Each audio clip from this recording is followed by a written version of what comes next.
আসসালামু আলাইকুম everyone, welcome back to my Naba Islam kitchen. কেমন আছেন সবাই? আশা করি অনেক অনেক ভালো আছেন। আমি তাসমিম, আমিও আলহামদুলিল্লাহ অনেক ভালো আছি।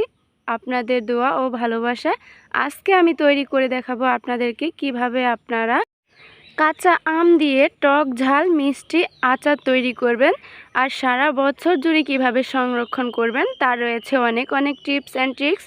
তো এই যে আপনারা দেখতে পাচ্ছেন এই আচারটি কিন্তু খুবই টেস্টি হয়েছে।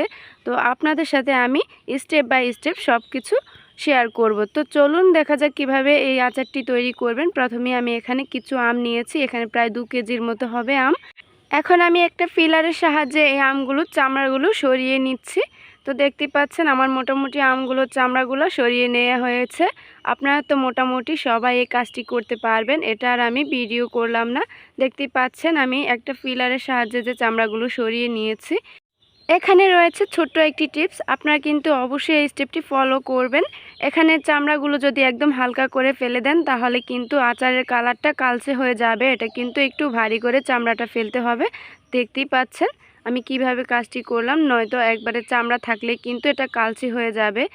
তো আমার কিছু কিছু রয়ে গেছে, সেটা আমি আবারও একটু পিলারের সাহায্যে আমি একটু ফেলে দিচ্ছি। দেখতে পাচ্ছেন এটা কিন্তু অবশ্যই করতে হবে, নয়তো আচারগুলো কালো হয়ে যাওয়ার সম্ভাবনা থাকবে। তো আমি আবারও একটা বটির সাহায্যে এগুলো একটা আমকে আমি 8 পিস করে নিয়েছি, আপনারা দেখতেই পাচ্ছেন। তবে এই স্টেপটি কিন্তু আপনাদের ইচ্ছে মতো করে নিতে পারবেন, আপনার যে কোনো সাইজের পিসেস করে নিতে পারেন। তো আমি এগুলো ধুয়ে এখন রোদ্রের মাঝে শুকিয়ে নিচ্ছি। আমি পুরো একদিন রোদ্রের মাঝে শুকিয়ে নেব। দেখতেই পাচ্ছেন আমি মাঝখানে রোদ্রের একটু নেড়েচেড়ে দিয়েছিলাম। এই রোদ্রের মাঝে আপনার শুকিয়ে নিলে হবে কি, আমের গায়ে যে পানিটা থাকে এটা একদম শুকিয়ে যাবে আর আচারটা নষ্ট হওয়ার সম্ভাবনা একেবারেই কম থাকবে। তো মোটামুটি একদিন রোদ্র দেওয়ার পর দেখতেই পাচ্ছেন একদম শুকনো হয়ে গিয়েছে, এখানে কোনো রকম পানি নেই। এখন আমি একটা মশলা বানিয়ে নিব। তো দেখতে পাচ্ছেন একটা ব্লেন্ডার জগে আমি এখানে কিছু সাদা সরিষা নিয়ে নিচ্ছি কিছু শুকনো মরিচ নিয়েছি, ঝালটা কিন্তু আপনাদের ইচ্ছে অনুযায়ী দেবেন। তো এখন নিয়ে নিচ্ছি আমি এখানে কিছু দেশি রসুন নিয়েছি, প্রায় 4টি হবে। নিয়ে নিচ্ছি কয়েক টুকরো আদা ব্যবহার করেছি আমি, আর সাথে অ্যাড করে দিচ্ছি এখানে কিছুটা পানি ব্লেন্ডার করার জন্য। তো আমি এটা ব্লেন্ড করে নিচ্ছি, অপর দিকে এটা ব্লেন্ড করে একটা সাইডে রেখে দিয়ে এখন আমি চুলাতে চলে যাচ্ছি। তো চলে এসেছি আমি কিচেনে। এখন আমি কিছু পরিমাণ এখানে সরিষার তেল ব্যবহার করেছি। মোটামুটি আমি 1 কেজি আমের জন্য এখানে আমি হাফ কাপ সরিষার তেল ইউজ করেছি। তো আমি যে মশলাটা তৈরি করে রেখেছিলাম সেখান থেকে আমি 4 চা চামচ মশলা আমি অ্যাড করে দিচ্ছি। আর এই মশলাটার কারণেই কিন্তু এই আচারটার টেস্টটা একদম দ্বিগুণ বেড়ে যায়। আপনারা কিন্তু অবশ্যই এইভাবে মশলাটা তৈরি করে অবশ্যই কিন্তু এটি ব্যবহার করবেন। তো একটু মশলাটা ফুটে গিয়েছে, এখন আমি অ্যাড করে দিয়েছি এখানে কিছু দারুচিনি আর এলাচ। মোটামুটি এখানে আমি 3 টুকরো দারুচিনি আর 3টে এলাচ নিয়েছি। তো আমি কিছুক্ষণ নেড়ে ছেড়ে নিচ্ছি, মোটামুটি 1 থেকে 1.5 মিনিটের মতো এই তেল আর মশলাগুলো আমি এখানে ভালো করে ভেজে নিচ্ছি। প্রায় 1 থেকে 1.5 মিনিট ভেজে নেওয়ার পরে দেখবেন নাইস একটা স্মেল বের হবে। তো এখন আমি অ্যাড করে দিচ্ছি আমি যে শুকিয়ে রেখেছিলাম আমগুলো, সেই আমগুলো অ্যাড করে দিয়েছি। আমগুলো দিয়ে আমি প্রায় 5 থেকে 7 মিনিটের মতো এভাবেই নেড়ে ছেড়ে নিব।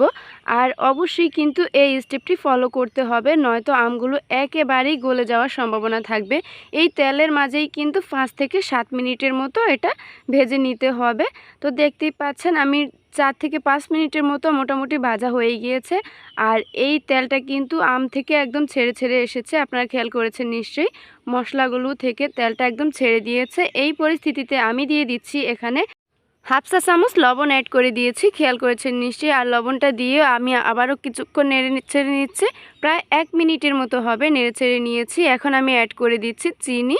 তো চিনিটা কিন্তু অবশ্যই আপনারা আপনাদের টেস্ট অনুযায়ী দিবেন। তো এখানে আমি হাফ বাটি মোটামুটি 250 গ্রাম চিনি এখানে আমি অ্যাড করে দিয়েছি। আর 1 কেজি আমের জন্য কিন্তু আমি 250 গ্রাম চিনি ইউজ করেছি, যেহেতু এটা টক ঝাল মিষ্টি আচার করব, তাই খুব একটা মিষ্টির প্রয়োজন নেই। তবে আপনারা চাইলে এখানে আরও কিছুটা চিনি অ্যাড করে দিতে পারেন। তো এই চিনিটা দিয়েও প্রায় আমি 3 থেকে 4 মিনিটের মতো আবারও নেড়ে ছেড়ে নিচ্ছি। তো আলহামদুলিল্লাহ মোটামুটি এখন আর আমার কোনো কাজ নেই। আমার কাজটাই এখন হচ্ছে যে আমি কিছুক্ষণ নেড়ে ছেড়ে নিব, কিছুক্ষণ পর পর আমি এটা নেড়ে ছেড়ে নিব, নয়তো কিন্তু নিচ থেকে লেগে যাওয়ার সম্ভাবনা থাকবে বা আপনার উপরের আমগুলো একদম সেদ্ধ হবে না, নিচেরগুলো সেদ্ধ হয়ে যাবে, এমন অবস্থা হয়ে যাবে। তো আমি ঢেকে দিচ্ছি 5 মিনিটের জন্য। আর ফিরে আসলাম, দেখুন আমি প্রায় 5 মিনিট পর আর দেখতেই পাচ্ছেন আমার আমগুলোর কালারটা কিন্তু একদম স্বচ্ছ হয়ে চলে আসছে। মোটামুটি এটা 60% সেদ্ধ হয়ে গিয়েছে বলতে পারেন। আর কালারটা অনেকটা চেঞ্জ হয়ে গিয়েছে।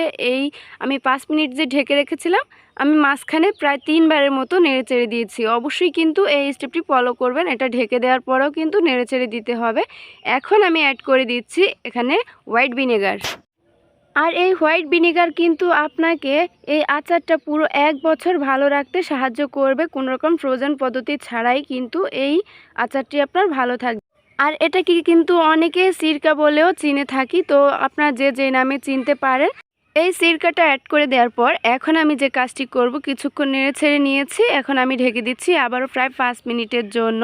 তো ফিরে আসলাম আমি প্রায় 5 মিনিট পর, দেখতেই পাচ্ছেন। আর আমার আচারটা মোটামুটি 70% সেদ্ধ হয়ে গিয়েছে আর এটার কালারটাও অনেকটা চেঞ্জ হয়ে গিয়েছে। আর এখন আমার কাজ হচ্ছে শুধু নেড়ে যাওয়া, নয়তো কিন্তু নিচ থেকে লেগে যাওয়ার সম্ভাবনা থাকবে। আপনারা খেয়াল করেছেন নিশ্চয়ই, এখানে কিন্তু কোনো রকম পানি নেই। এখন আমি ঝালের জন্য অ্যাড করে দিচ্ছি এখানে কিছু চিলি ফ্লেক্স। তবে আপনারা চাইলে এটি স্কিপ করতে পারেন, যেহেতু আমি আগেও কিন্তু এখানে মরিচ ইউজ করেছি। যেহেতু যে মশলাটা তৈরি করেছিলাম সেখানে আমি মরিচ ব্যবহার করেছি, তবে ঝালটা কিন্তু আপনাদের ইচ্ছে মতোই দেবেন। এখন আমি এখানে অ্যাড করে দিয়েছি কিছু পাঁচফোড়নের গুঁড়া। আর অবশ্যই কিন্তু এই পাঁচফোড়নটা একদম লাস্ট মোমেন্টে ব্যবহার করতে হবে, নয়তো এটার যে একটা স্মেল আছে সেটা নষ্ট হয়ে যাবে যদি আগে আপনারা এটা ইউজ করেন। আর আপনারা খেয়াল করেছেন নিশ্চয়ই আমার আমগুলো কিন্তু একদমই গলে যায়নি, এটা কিন্তু গোটা গোটা আছে, খেয়াল করেছেন নিশ্চয়ই। তবে আপনারা চাইলে এই আচারটা আরও একটু গুলিয়ে নিতে পারেন, তবে আপনার নাড়াচাড়ার মাঝখানেই কিন্তু এই আচারটা গলে যাওয়ার সম্ভাবনা থাকবে। এটা কিন্তু খুবই ধীরে বা আস্তে নাড়াচাড়া করতে হবে, খেয়াল করেছেন নিশ্চয়ই। আমার আমটা কিন্তু একদম কমপ্লিট হয়ে গিয়েছে।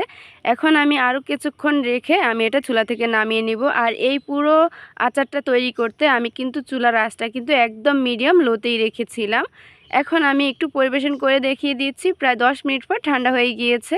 আর আপনারা খেয়াল করেছেন এই আচারে কিন্তু কোনো রকম পানি ইউজ করা যাবে না, নয়তো নষ্ট হয়ে যাবে। আপনারা খেয়াল করেছেন নিশ্চয়ই, আমি কিন্তু এখানে কোনো রকম পানি ইউজ করি না। আমি চুলার আঁচটা একদম লোতে রেখে এটা ঢেকে ঢেকে রেখে আমটা সেদ্ধ করে নিয়েছি।